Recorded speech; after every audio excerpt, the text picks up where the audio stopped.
A few years ago, the litre sports bike class was stagnating a bit really, with sales down a bit and no really significant new model launches for a few years. But then in 2015, Yamaha thankfully gave it a much needed boot up the arse with the launch of the R1, an all new machine with really clever new electronics derived from the M1s, including an inertial measurement unit.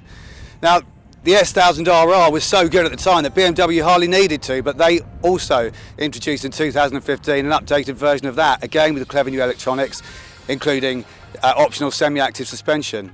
Then in 2016, Kawasaki launched the 2016 ZX-10R, again with clever new electronics, including an inertial measurement unit and a completely redesigned machine really. And finally, in 2017, we have the answer from Honda and Suzuki, the long anticipated new Blade and new GSX-R, which also finally get cutting edge electronics. So in the space of a few years, we've gone from a slightly stagnating class to suddenly a new litre sports bike 4-in-line 200 horsepower club. And that makes it time, we think, for a group test. We're at Bruntingthorpe Proving Ground in Leicestershire to do just that.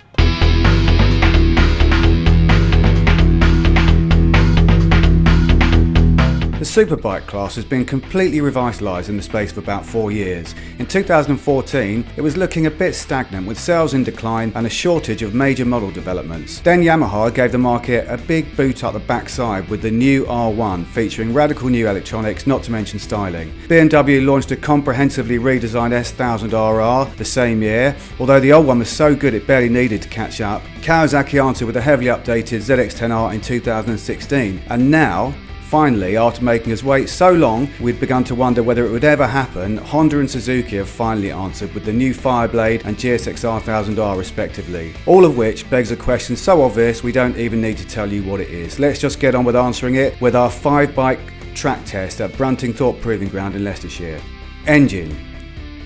The S1000R's engine could be foremost among the various features which helped it dominate the class for so long. It combines astonishing performance with impeccable manners. With stronger feeling mid-range than the competition, at least until now, and a beautifully smooth power delivery, it just makes it so easy for normal riders to go faster. But it's got a problem. It's not the only one anymore. The ZX-10R is just as smooth and easily managed. And more worryingly for the S1000RR, the GSX-R1000R is just as smooth, controllable and user-friendly, and feels even stronger in the mid-range. In a straight line roll-on acceleration test in 40 miles per hour in 4th gear, the Suzuki didn't just beat the S1000RR, it smashed it.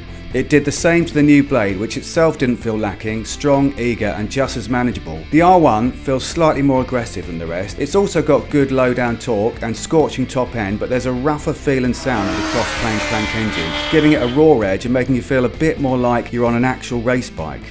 Handling.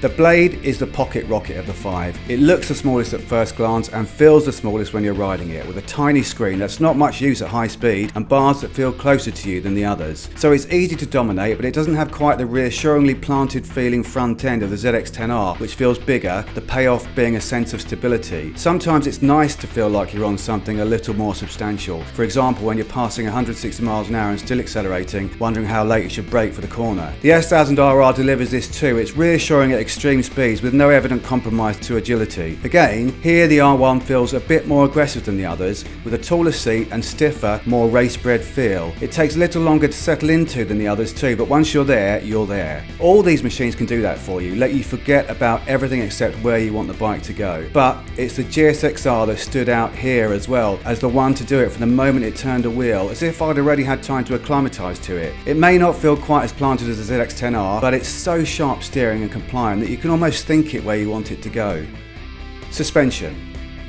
All the bikes coped well with Bruntingthorpe's bumpy surface. The R1 with fully adjustable KYB components and the ZX-10R with Showa balance-free shock and forks both seemed a little stiffer than the others. The Kawasaki in particular felt taut over some of Bruntingthorpe's bumpy corners. The GSX-R also with Showa balance-free components and the S1000RR with optional semi-active suspension seemed less inclined to try and unseat me, as did the Blade with fully adjustable Showa big piston forks and balance-free rear cushion shock.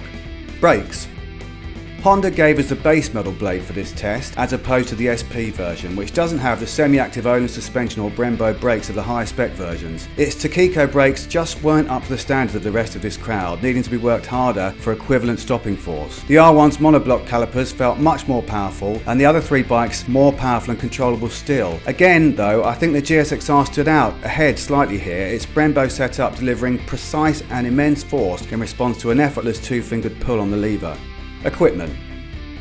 All these bikes have riding modes plus lean angle sensitive multi-level traction control. The ZX-10R, GSX-R and Blade have lean angle sensitive ABS, while cornering ABS is an option on the S1000RR. The higher spec sport version of the S1000RR also has semi-active suspension and an up-down quick shifter, featured on the one we rode. The R1 has an anti-wheelie function, a launch control system for race starts and a unified brake system, obviously with ABS. And the GSX-R has Suzuki's single press easy start ignition button. Don't forget about that. Actually do forget about that, because the thing that really separated the bikes in this test was none of the above, it was the quick shifters, or lack thereof. The absence of one on the base model Blade hampered it in this group, where all the other bikes have one. So I sometimes found myself looking for a quick shifter that wasn't there, and I was conscious of the extra time taken by gear changes. The R1 and ZX-10R have a quick shifter for upshifts, both of which work well. The S1000RR we rode was equipped with one for up and down shifts, which worked better on the way up than down, where the change could sometimes come with a jolt. The GSX-R1000R also has one for up and down, and it was almost seamless and instant on the way up, but the real revelation was the downshift, delivered so smoothly you'd barely know you were doing them.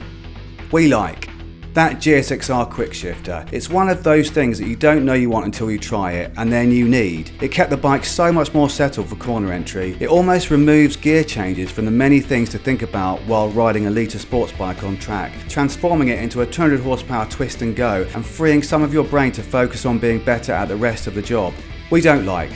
A couple of other things about the Blade. It was more prone than the others to back torque on aggressive downshifts, causing the rear to lock sometimes on the approach to a corner and making for a more unsettled entry. The seat is slippery as well. There's more of a tendency to slide backwards on it under hard acceleration and a greater need to grip the tank. That's something you don't need to focus on quite so much on the others, which are better at keeping you in position.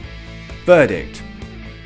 These are all devastatingly effective sports bikes. A bit of time to settle into any one of them is all that's needed to feel right at home, in the zone, on the machine for you. You could spend a month getting to know them all and still not be sure which you love the best. So that's what I was beginning to think towards the end of this test, but then for the final 10 minutes on track I tried the GSX-R1000R again and realised, oh no, hang on, this is the one. I've never ridden a superbike that makes the job so easy, so smooth, composed, compliant, so able to make controlling a 200 horsepower bike feel like second nature.